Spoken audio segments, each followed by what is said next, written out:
Local Women Magazine presents Local Women Podcast, the show for things that matter. Welcome back to the Local Women Business Podcast. I am so excited to have with me today Sarah from Mid Ulster Speech Therapy. Welcome. Hello, it is so good to be here and so good to be here with you, who I know. I feel very comfortable here. I think it is very daunting to come into a studio like this if you've not done it before. It can be a little bit overwhelming. Would that be fair to say? It is, but it's a lovely spot we're in actually. My first time here and it's great to be here, very welcoming and friendly and a great cup of coffee, so we're off to a good start. We are. We've had our caffeine fix for the day. Yes. As mums, I don't think we can do without the caffeine fix. Oh no, I only started drinking energy drinks after I became a mum. Like, how bad is that? You went from drinking your energy drinks with maybe your vodka or your gin or something, and now it's like now it's a staple to actually just get through the day and try and hold it off to after 10 a.m. if you possibly can. I know. And then that is really bad as a medical professional. For anyone that doesn't know, Sarah is a speech and language therapist. I am. So I work with children. I started off working with adults actually back in the day when I left university 10 years ago, which is crazy to think. But yes, started off with adults, so patients who had a stroke, brain injury, progressive diseases like Parkinson's, motor neuron, that type of thing. And then actually at that time, jobs in the NHS were really pretty scarce, to be honest with you. So we had to sit on waiting lists. And then I was offered a permanent job in children's services and took that, and the rest is history really, working with children. So mainly toddlers at the minute and some preschool and school-age children. So a wide mix at the minute. And what made you want to go into the private sector? What made you want to offer that as a business and as a offering that people really need out there? Absolutely. So as I said, career started in the NHS, and actually as of this Christmas I will be leaving the NHS and just doing private work in my own clinic in Mid Ulster Private Speech Therapy in Dungannon and Moneymore.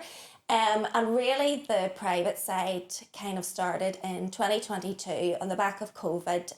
What was happening in the NHS services was we were getting children who should have been seen 2-3 years prior to what we were getting because of the lockdowns, and it was just causing a whole kind of heap of difficulties really, and that's probably something people don't really know about speech and language needs. If a child is presenting with speech and language needs when they're maybe 2 and 3, if it goes untreated or without early intervention, it can have knock-on effects on their ability to learn how to read, to learn how to spell, to make friends, and then actually even on down the line, getting jobs, passing exams, all that type of thing. And around the time coming out of the lockdowns and COVID, we had this sort of caseload of kids who needed this support earlier on, and unfortunately, because of COVID, weren't getting it. And the NHS couldn't keep up. That was the honest truth. We couldn't keep up. And at that time in Dungannon, there was no private speech therapy at all. And at that time I had time. So I opened the clinic on a Saturday down in Dungannon Enterprise Centre, and saw a few kids on a Saturday morning. And really it just sort of grew from there. Word of mouth started to spread. People started travelling from all over to come and see me. I was able to employ some staff to help me out, and we just kind of met the demand of where it was, and moved to a bigger premises down the line and everything. And the beauty of the private therapy was I was able to offer exactly what the child needed, and this is no discredit or disrespect to NHS services. You know, I worked there for 10 years. We are doing our absolute best. But a lot of the time you are so constrained by what you can offer, and the private therapy I was able to offer children really what they needed, to the full extent that they needed it, and thankfully it's grown so much to a point that now I can walk away from my NHS job and just provide private speech therapy for children in the Mid Ulster area, which is super.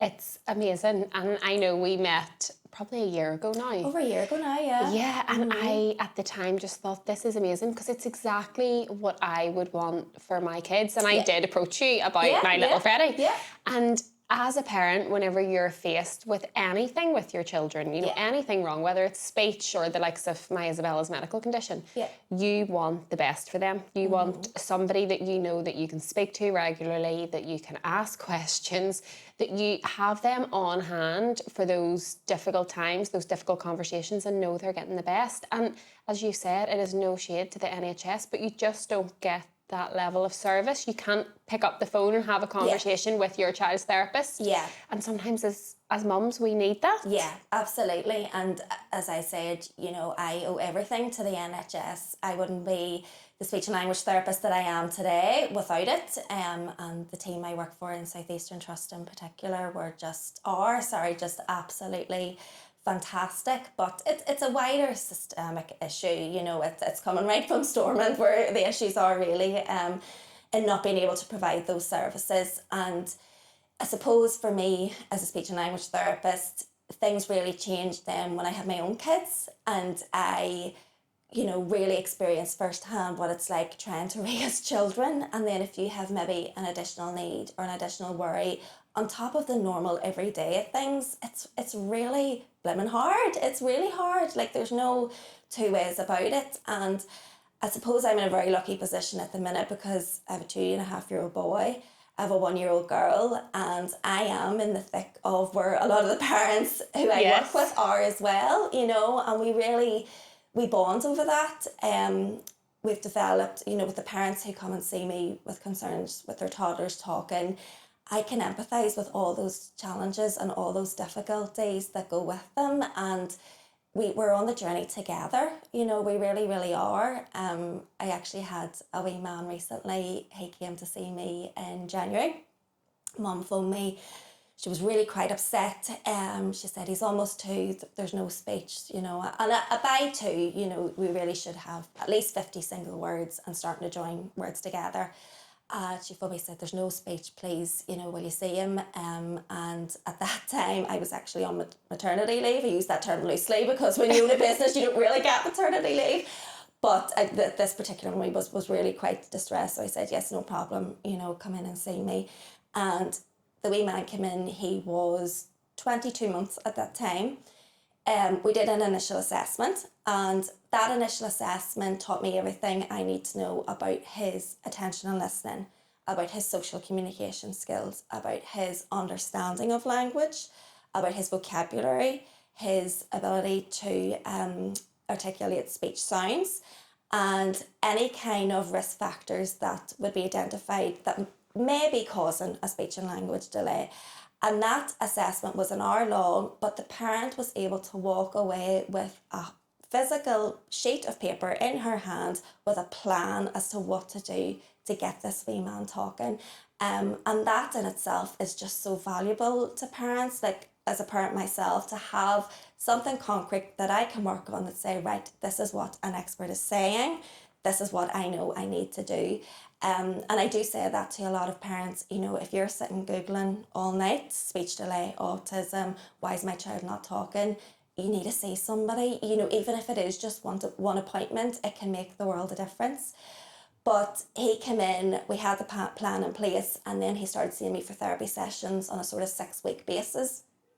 And he saw me then last week, so that was January from October. And he came in and he said, hiya, hi Sarah, ball, car, daddy shop, daddy work, get Tess, that was his sister's name. And I just was amazed, and I could feel myself welling up actually a wee bit, and that's something that you're not meant to do as a speech therapist. You're meant to be professional at all times.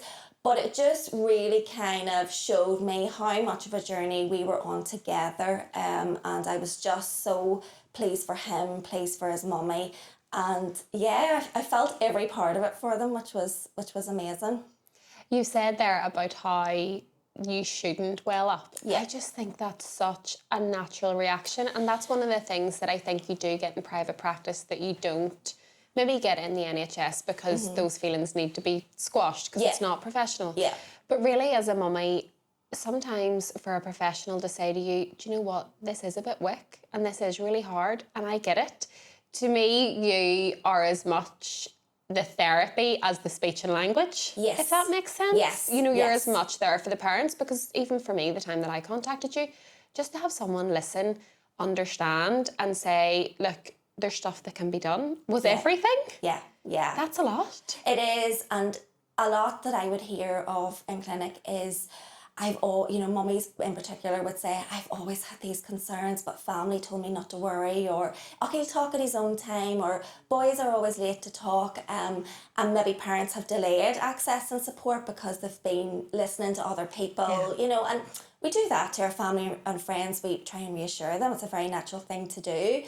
But for me, there's nothing that beats a mummy's gut, or daddy's, parent, guardian's gut feeling, and I will always go off that over any kind of even clinical investigation. Sometimes, obviously I'm using the most up-to-date research and evidence base in my work, but if a parent is still telling me, I really would like to explore a hearing difficulty, or maybe he's autistic, maybe there's ADHD there, and a parent is quite sure in that, 99% of the time I will listen to them and action that as appropriate, because a parent's gut is worth its weight in gold in many ways. And I would say that to, people who are listening or kind of follow me on social media or anything, don't ignore that gut. It's there.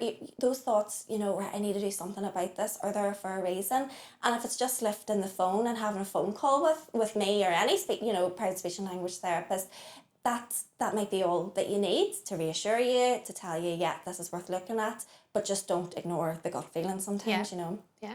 So for someone out there that maybe is having that gut feeling, or has had those conversations that family are saying, oh, it'll be okay, or maybe then they've had the family come to them and say, oh, I think now might be the time, it is taking a little bit longer.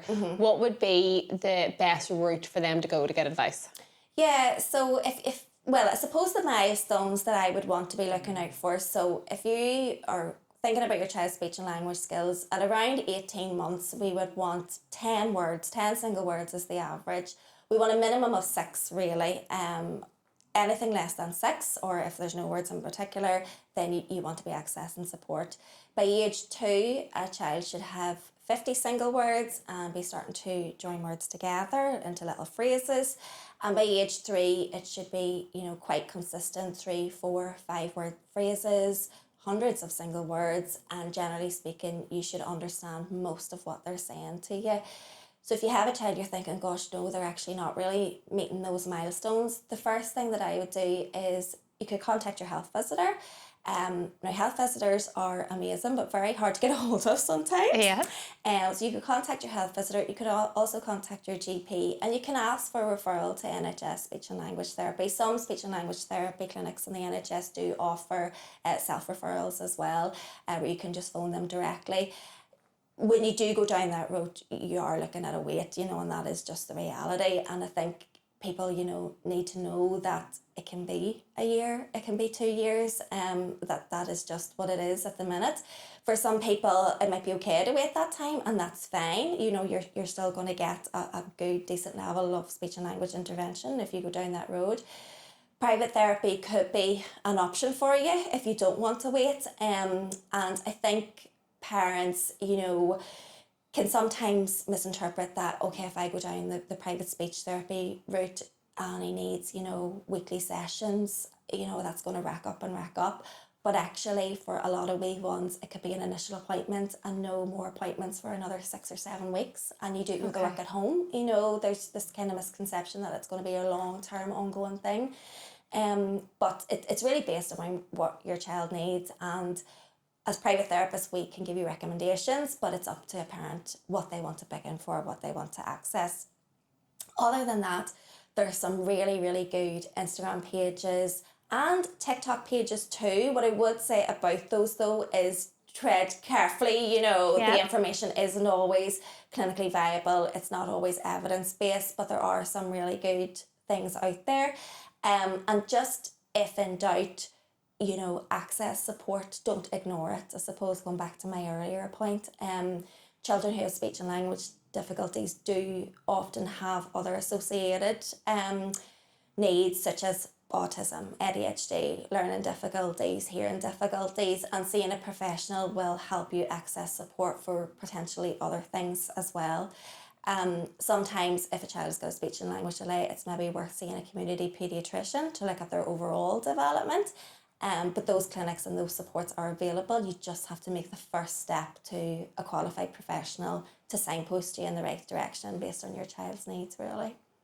You can tell anytime we talk about your business, you are so passionate about it. So passionate, and that always comes across. Yeah. I think, sorry, you maybe asked me at the start, how did I get into, well, I suppose private therapy, but speech and language therapy is a career, and it's a funny story, but shout out to my school, St Patrick's Academy in Dungannon, and people are going to think this is ridiculous, but our careers teacher at the time, Mr. Collins, he was absolutely amazing, but he made us do, that personality quiz where you put in traits of your personality and it suggests a career for you. Well, speech and language therapist was mine, and I'd never heard of it. Like, I was 18 and I'd never even heard of it before, and then I started reading about it and I thought, gosh, that actually sounds really good. And at the time, I'd put down speech and language therapy for 2. You got 5 choices at the time, 2 choices and 3 choices for law. And thankfully, did my A-levels and got into all the courses that I had applied for. And Mum and Dad were like, right, well, what are you going to do? I said, no, I'm going to do speech and language therapy in Jordanstown. And when I said my mum and dad near had a fit, they near had a fit, because they were like, you have got into law at Queen's, what are you doing? And I was like, but I don't want to do that. Like, I just couldn't see myself in that role.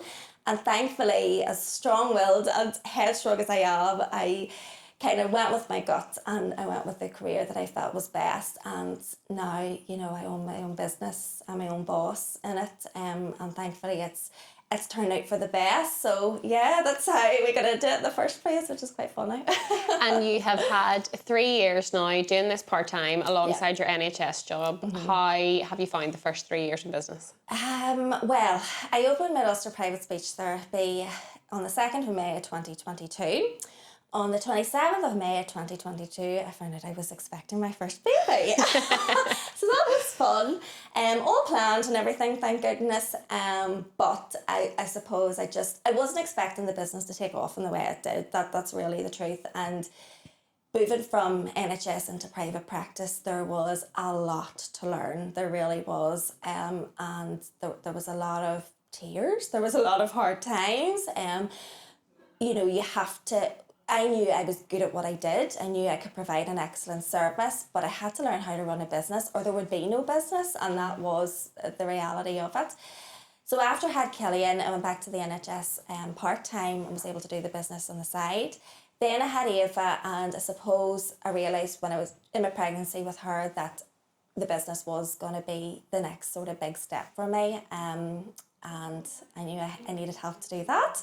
So that's when I reached out to you, which was definitely the single most transformative thing for me in my business. And I really don't think I would be sitting here talking today about leaving my job for my business, only I'd done the business consultation and mentorship program. It was amazing to teach me everything I needed to know, and the ongoing level of support was fantastic. And now I can provide an excellent service while keeping my prices manageable for people, make a profit that I can live off this business, and overall access more people and provide more support. And that's really what it's about, because I know we've obviously talked about accessing, maybe online things to get to more people and to share all the knowledge that I have. And I wouldn't have done that only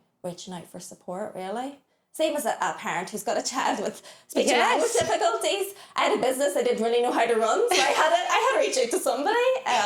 So yeah, it was amazing. So tough few years. And, if somebody is thinking of making that jump from NHS to private therapy, my advice is start slow and don't quit your job overnight and just think, right, go all in. Try and do it both along the same time, and then maybe make that jump when the time is right and you're making a profit, really, that you can live off. You need to do that too, really, don't you? And that's something that we've talked about so many times, because there's so many business coaches and mentors and people out there that will tell you, oh, you've got to go all in, and if you don't go all in, it's not going to work. But I don't think that's reality, because we are mums, potentially dads, we have kids, we've families, we've mortgages, we've life, we've bills, we have all these things that it's not safe to do that. Like most families now, 2-parent households, 2 incomes, it's tough to go down to live off one income, never mind remove your income completely. And I think it's really remiss of anyone out there to say, no, pack it all in, go all in, give it your best shot, because that's not what I did either. I started off, I think I had 3 shops before I went out self-employed, because you've got kids and a husband and bills to pay. But this is it, you've got responsibilities, and you want to protect your mental health at all costs as well. So if you are making a jump into self-employment and you don't really know what you're doing, and you're also relying on that to pay your mortgage and your childcare or whatever, it can be a lot. So small steps are actually really good. And you mentioned there about, having kids and working around, that. And that for me was really important when I accessed support from you for business. You had kids and you were in the same position as me, and quite similar to the parents then that come and see me. I have kids in this position, and I quite openly talk about my wee boy. His speech was definitely like on the low average side of things. Like we had to work on it basically. Ava, my daughter, and they do say sort of boys and girls can kind of present differently, and that, that has been proven in statistics. But he needed help and he needed support, and he needed me to work with him on his speech and language, and kind of going through that journey with him and doing it as a parent opened my eyes to the reality of the challenges that parents face. So it used to be as well, when parents came to see me and say in my NHS clinics, we would provide a 20-page programme and say, right, go and do that and come back and see us in 3 months again. And I look back and I could near cringe now, because how can we expect people, when you're contending with siblings, when you're contending with getting the dinner on, when you're contending with potty training and everything else in the mix, it has to be more of a step-by-step approach, and it has to be a bit more supportive and realistic. And raising children, raising toddlers is without doubt the hardest thing I have ever done. Building a business is probably easy compared to having kids. Would you agree? Like, it really is. And if somebody is, if a mum is maybe at home full time, that's the hardest job in the world. So when you're working with parents, like you and I kind of both are in similar ways, you have to be realistic about your expectations. You have to be supportive. You have to listen to the worries and be honest as well about how things are. Speech and language therapy, quite often it's not a quick fix. It could be a journey ahead of you. And we could be realistic about that too, And that's so important. And I tell people all the time, as a business owner, you have got to surround yourself with fellow business owners, people that are at your level and above, that you can learn from, or have a rant and a rave at. As long as you have that rant and a rave, and then you set it aside and you move on and get over it. But you've got to have those people. It's like becoming a new mum, and you go to the mums and baby groups, and you have those women that you maybe do the clubs with the kids, and head for lunch after, or have your walks. It's exactly the same when you have a business. You have to have those people around you for the tough times. People that have maybe gone through something before you that you can ask for advice and help off. But also those people that you nearly want to shadow and mentor and learn from. I think it's so important, and people do underestimate it. They see the importance of it whenever they've had a baby, but they don't see the importance whenever they've had a business. And the two are actually quite similar. You need that support. No, support is brilliant. And as you said, choosing the right people to be around you. And I suppose if a parent is thinking, right, I need people in my village to help me with my child, whether that be a speech therapist, an occupational therapist, play support, childcare even. You have to have people who are aligned with your values, who prioritise the same things in life as you, and obviously your family is up there. And if something isn't working for you, so say you started a speech therapy journey, a occupational therapy journey, whatever, and you're not gelling and you're not working, even if it is an NHS service, it's okay to say, this isn't working for me. Yeah. You know, what can I do about this? I've done it before. I accessed a support for my son in the NHS, and whatever it was, me and the professional just didn't gel. I sort of felt like I wasn't listened to. I felt she was dismissing me quite a lot. And I was somebody who worked in the same industry with her. Yeah. So, you know, I just kind of said, no, this isn't working, and went to the person above, the manager, and said, like, I need to move, you know, therapist for this. And you're listened to, you know, and I think people don't realise that. You're nearly afraid to, you know, shake the water or, you know, disrupt things. Oh, am I going to be blacklisted if I make a complaint or anything like that? In my experience, that's never happened. Complaints are taken very seriously and they're listened to, and you will then be able to access a support that maybe works for you better. And I am very much about that, about parents feeling empowered to advocate for your child and to feel confident in saying, this is what he needs, this is what he doesn't need, how can we provide what he does need? And that is part of my role, you know, with the children that come and see me. Sometimes they do need additional supports for school, or they need to see a community paediatrician, or they need additional help. And accessing that can be tough sometimes. There are budgets, they're stretched. And I try to empower parents as much as possible to say, this is how you advocate and this is how you fight for support for your child, whether that be writing a letter and who to send it to, whether that be getting the reports from all the right people, whether that be bringing your child to another service to get them to provide something. You know, it can have a knock-on effect sometimes, but it's getting the right holistic support for children, and that's really important when you are on a journey with a child with additional needs. It's getting that right circle around you sometimes. We had a good chat earlier on about personal branding. We did. And all about how I have found personal branding has been transformative for my business. Mm-hmm. What would you say to any female business owners out there? Because obviously you are quite upfront in your social media presence online as a business owner. Mm-hmm. What would you say to any female business owners out there thinking of doing more personal branding? Oh, set your ego aside. Okay. Don't worry about what people are going to think of you. That's probably a very Northern Irish thing. Like, oh, I'm not talking on the camera. They'll think I'm trying to be an influencer. X, Y, and Z. Just set those to the side, those thoughts to the side, and just do it. Even if it's like recording yourself in your bedroom first before you post anything, until you get confident with it. If you're recording yourself and you just can't get the guts to post it, give it to your husband, your partner, your mom, whatever, just to hit that post it button. That's absolutely fine too. But personal branding, it's probably been the biggest driver for my business. That's something that I've done in support of providing support and for people to find out about me as well. Reaching out, like, business doesn't come to you. You have to reach out and tell people who you are, tell people where you are, link in with people who are in similar industries with you and do joint ventures together. One of the best things I did was link in with the mummy physios in Moneymore, who are unbelievable personal brands, like Mary Angela and Kathy. They are just the face of their business.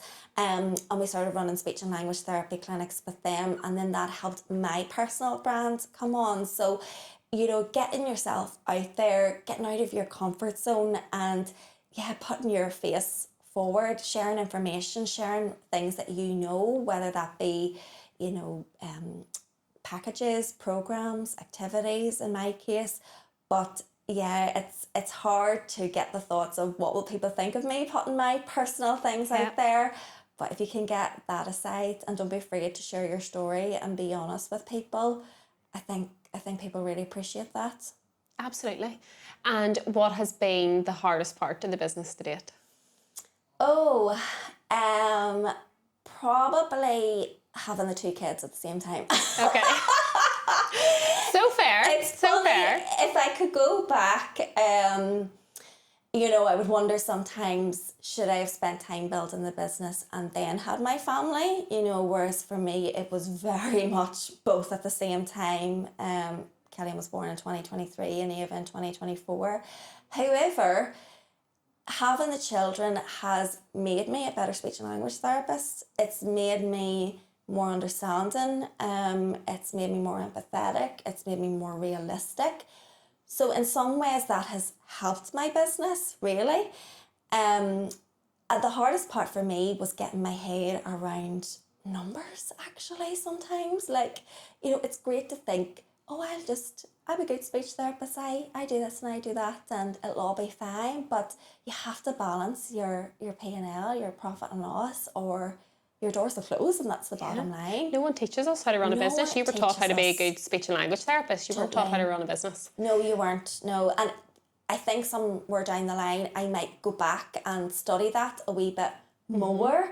When I have the time, whenever this elusive time, maybe when the kids are at university, I'll look back at that again, because it's funny, it's really, like, I never did business studies at school or anything, but it's really sparked an interest in me about business. And I know you and I have talked about acquiring businesses and going down that road, and that is something that I can definitely see myself doing, because once you learn how to run one business, it's all kind of the same in many ways. Absolutely. Isn't it? You would agree? Absolutely. The concept is exactly the same. It's just the little nuances in each industry that you need to learn about. Yeah. But the concept is exactly the same. You're trying to do the same thing in each business. Yeah. Like when we first met, you hadn't the physios yet.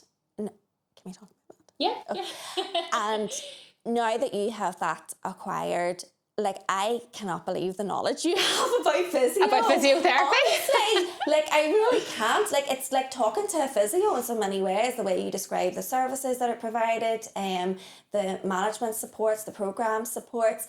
But once you get those, as you say, nuances of that industry, those skills are also transferable. And there is, I think, a misconception that mummies can't be successful entrepreneurs, successful business owners, but it is absolutely possible. It's hard, it's really hard, but if you've faith, if you've determination and a good support network around you, there's no reason you can't get into entrepreneurship and business ownership. There really isn't, like.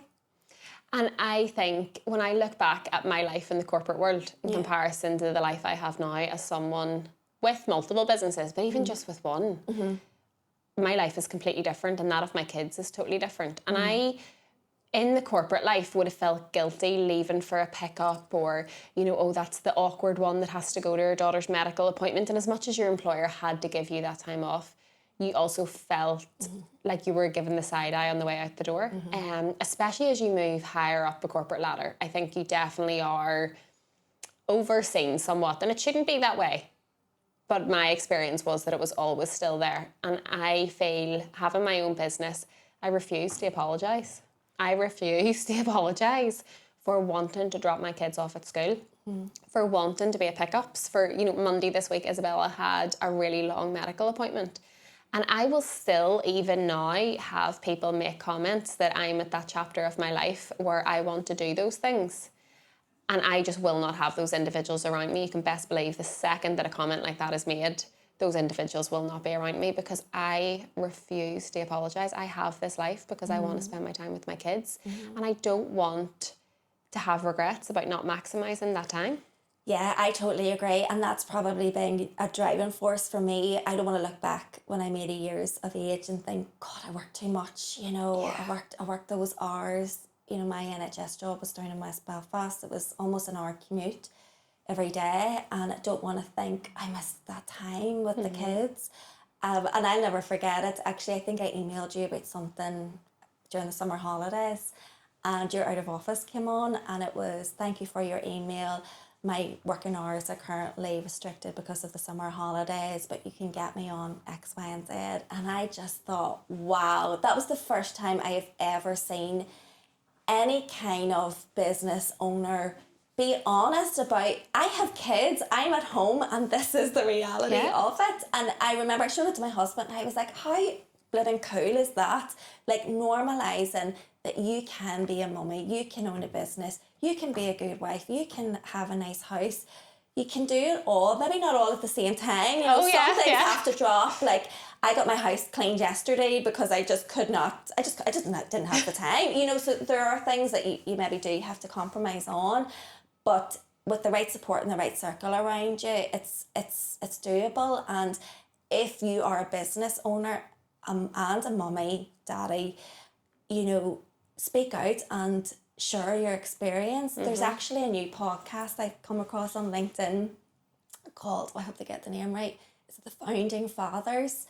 But it's entrepreneurs from Belfast talking about becoming founders and raising their families. And I just thought, wow, we need more of that. We need people being honest about what it's like having a family and having your businesses. I think actually Daniel Priestley said that the average successful entrepreneur, the successful entrepreneur has an average of 3 kids.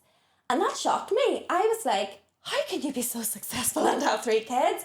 But actually that is reality. So I thought that was really interesting, that, you know, don't let these limiting beliefs tell you that you can't do it. And I pride myself, yes, I work very hard, but I'm a bloody good mummy as well. You know, I really am. I put the kids at the forefront of everything that I do, and I make mistakes, of course I do, but I try my absolute best with them, and I will work my work around them, you know. Absolutely. So. And you can be a bloody good entrepreneur and a bloody good parent at the same time. Yeah. And there are times that the ball will get dropped, and there are times that, you know, this Halloween, for instance, we are signing for a deal and I won't get the full Halloween off with the kids, and that is just the reality. But then I know we have so much planned over Christmas, and I'll have so much time off over Christmas, which is incredible. Thankfully, all but one of the businesses is really quiet at Christmas. And it is just weighing up the pros and cons, accepting that sometimes one is going to take more energy or effort than the other, and just being accepting of that. But yeah, for anyone listening, anyone that tells you or makes you feel a little bit belittled or small because you want to prioritise time with your kids as well as working or having a business, we just can't tolerate it. We've got to cut those people out. No, you really do. And you and I are very honest. Like, sometimes we would be emailing each other maybe 9-10 o'clock at night, and that's very normal to do that. But I'll do that so I can lift my children at 3 o'clock. Absolutely. You know, after school, and that's fine. You know, I think you have to be realistic about, okay, you might work on sociable hours sometimes. You know, you might be on your laptop to all hours at night, but if you're willing to do that, to be able to lift your kids to school, to go to the Christmas play, then that's fine. Something I really struggled with actually was when I was on quotation marks maternity leave, I went back. So I had Ava the 11th of September 24, and I ran a clinic on the 28th of October 24. So what's that, like 6 weeks? No, it was only a morning clinic, and it was children who had been waiting a long time, hadn't had any support. I also had overheads to cover in the business, so I thought, you know what, I'll go back and do a wee bit. And then when she was 4 months old, I went back 1 day a week, and see the guilt that I felt, and I hate to say it, but judgment that I felt from some people, like, oh, you'll never get this time back, you know, take the year off and be with your baby. But if I hadn't have done that, I wouldn't be self-employed today. You know, I had to do that to build my business so that I could walk away from employment and then be my own job, my own boss. So, you know, it's not all, yes, this life we're talking about self-employment and owning a business, it is fantastic, but sometimes you have to work hard and make sacrifices to get there. And I would be a liar if I was sitting here saying I haven't made sacrifices. I had, you know, I had to put my 4-month-old baby into creche 1 day a week. I cried until she was 6 months doing that, but I did it so that I can provide her with the life that I can now, and to me that's worth it. But sacrifices do have to be made sometimes. That's reality. Absolutely. This has been absolutely amazing. Thank you so much. I know people are going to get so much out of this, both mums or dads listening that need support with their kids for speech therapy, but also other female business owners out there. So thank you so much. If anyone wants to look you up on social media, where can they find you? So I am Mid Ulster Private Speech Therapy, or Sarah Corey, on Instagram, Facebook, LinkedIn, and starting TikTok as well. Wow, okay. Yes, so you can find me there. But thank you. I've loved it. Thank you so much. Thank you so much. Local Women Magazine presents Local Women Podcast, the show for things that matter.